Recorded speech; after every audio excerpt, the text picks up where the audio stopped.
আজকে আমরা আরেকটা গুরুত্বপূর্ণ বিষয় নিয়ে আলোচনা করব, সেটা হচ্ছে এইডস। কারণ আজকে হচ্ছে ওয়ার্ল্ড এইডস অ্যাওয়ারনেস ডে। তো প্রথমেই জানতে হবে এইডসের পুরো ফর্মটা কী। এইডসের পুরো ফর্মটা হচ্ছে অ্যাকোয়ার্ড ইমিউনো ডেফিসিয়েন্সি সিনড্রোম। এটা কেন হয় না, এটা এইচআইভি নামক একটা ভাইরাস শরীরে প্রবেশ করলে এই রোগের সৃষ্টি হয়। তো এই রোগে কী কী সিমটমস দেখা যায় না, এতে দেখা যায় মূলত ইমিউনিটি পাওয়ার কমে যাওয়ার ফলে বিভিন্ন ইনফেকশন শরীরের মধ্যে চলে আসে। তার মধ্যে ভাইরাস হতে পারে, ব্যাকটেরিয়াল হতে পারে, ফাঙ্গাল ইনফেকশন, নিউমোনিয়া, দীর্ঘদিন জ্বর চলে আসা ইত্যাদি। আর তার সঙ্গে সঙ্গে একটা আনএক্সপ্লেইনড ওয়েট লস আমরা দেখতে পাই, যেটা পরবর্তীকালে ডায়াগনোসিস হয় এইডস নামক একটা রোগ। সুতরাং এটা কি করে প্রিভেন্ট করা যায়? তো আমাদের প্রথমেই জানতে হবে যে এইচআইভি যে ভাইরাসটা মানুষের শরীরে প্রবেশ করে সেটা যেন প্রবেশ না করে।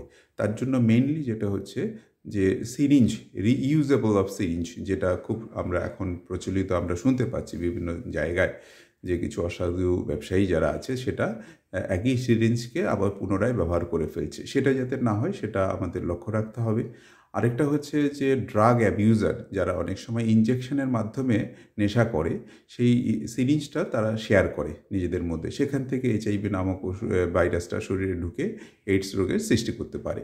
আরেকটা হচ্ছে আনপ্রোটেক্টেড সেক্স, যেটা হচ্ছে যার মাধ্যমে এই এইচআইভি শরীরে প্রবেশ করতে পারে, করে গিয়ে এইডস নামক রোগের সৃষ্টি করতে পারে।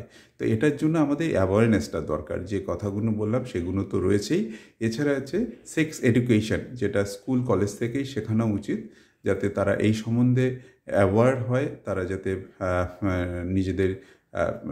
নিজেদের প্রোটেক্ট করতে পারে সেই বিষয়ে যাতে তারা চিন্তিত হয়। আরেকটা হচ্ছে যে এইডস রোগীর জন্য এখন ভালো অ্যান্টিরেট্রোভাইরাল থেরাপি এসে গেছে, যার ফলে চিকিৎসা দিয়ে দীর্ঘদিন তাদের বাঁচিয়ে রাখা যায় এবং ভালোভাবে বেঁচে থাকতে পারে, রোগটা যাতে না ছড়ায়, ভাইরাস লোডটা কমানো যায়।